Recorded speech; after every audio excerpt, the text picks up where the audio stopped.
Welcome to I'm My. In this episode we're gonna look at the highly regarded but lightly promoted, horror-adjacent sci-fi film Freak released in 2019. Let's get to it. We open in room where young Chloe is gazing out a hole in the window longing for a snow cone and admiring some stagnant birds. She's pulled away by her father, Henry, with a warning not to be seen lest she wants the bad guys to get hurt. We then get a sequence of scenes that show Henry trying hard to present a normal childhood experience for her, while also training her up with survivalist skills she's drilled on a fake backstory she's to use if daddy ever leaves and fails to come home. This is all an attempt to help Chloe pass as normal. Then dad has a nice blood cry before evening meditations. The next day we see a more active outside world than we'd expect. Chloe sees her neighbor Harper patronizing the ice cream truck that seems to be permanently stationed outside her home, and Chloe wishes her to bring some ice cream until her self-actualization of the outside world is successful, albeit sticky. This leads to a rather awkward and confusing interaction between our residents and their neighbors, indicating a much less apocalyptic outside world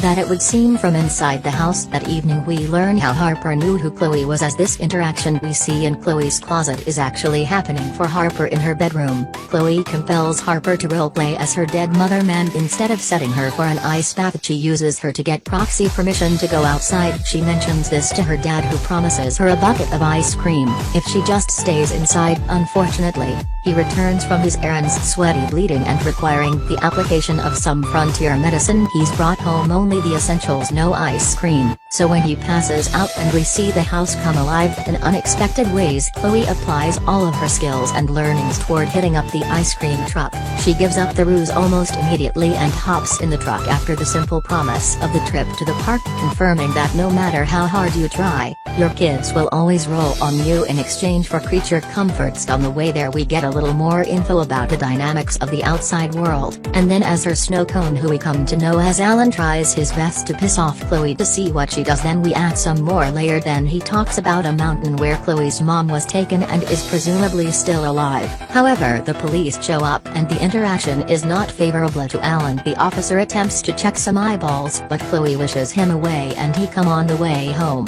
We learn that Alan is Chloe's grandfather and wants to utilize her to help get her mom back from her mountain prison. He also provides the key information that she can only leave her father's protection when he's sleeping. Henry wakes up to find the consequences of not springing for damn ice cream cone to be incredibly severe, as Chloe now hates him and wishes him dead while he's sleeping.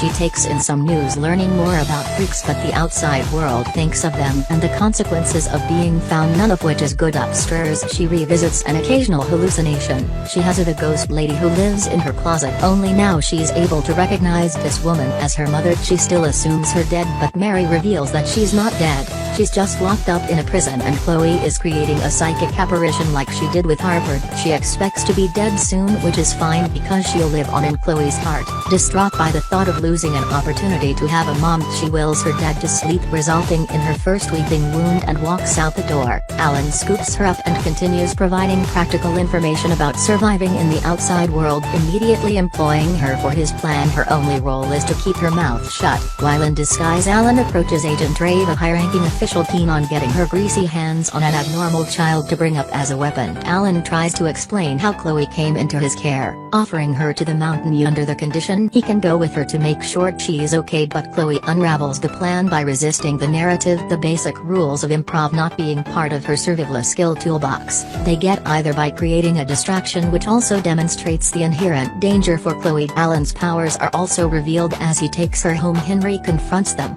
revealing that he's able to create time bubbles, which really makes it seem they have a combined skill set ideal for a rescue operation. However, since Henry realizes their current state is unsustainable, he proactively delivers her to the neighbors across the street. They have a pre-arranged agreement to watch her in exchange for a monthly stipend of a stack of money, but they were mostly looking for a quick cash out and are disturbed by her genuine emotional needs and power of manipulation, resulting in them quickly finding themselves unwilling to take her on. So they returned home, and when Chloe wakes up later we learn learn that Henry didn't know his wife was still alive due to sequestering himself for so long in a time bubble. The 7 years Chloe has spent growing in the house represent just a few months in the outside world. They try to figure out a plan and are forced to take action. When Sassy Nancy has contacted the authorities, extermination imminent. Chloe takes a page from Papa's book which takes them a little deeper. She then brings him all into a vision of that they are helpless to influence the Chloe's not so she does, and it's only a moderately surreal experience. Gross, and she helps her work her way through the facility, learning that Mary needs space to utilize her powers, requiring her to get topside. Agent Trey then shows up at their house and Henry uses a time bubble to get cleaned up. He claims that he's the recent owner of the house and is planning on flipping it. Unfortunately, his story falls apart as Ray's too adept at identifying the telltale signs of a freaking hiding. She has come to acquire Chloe and offers him some brutal honesty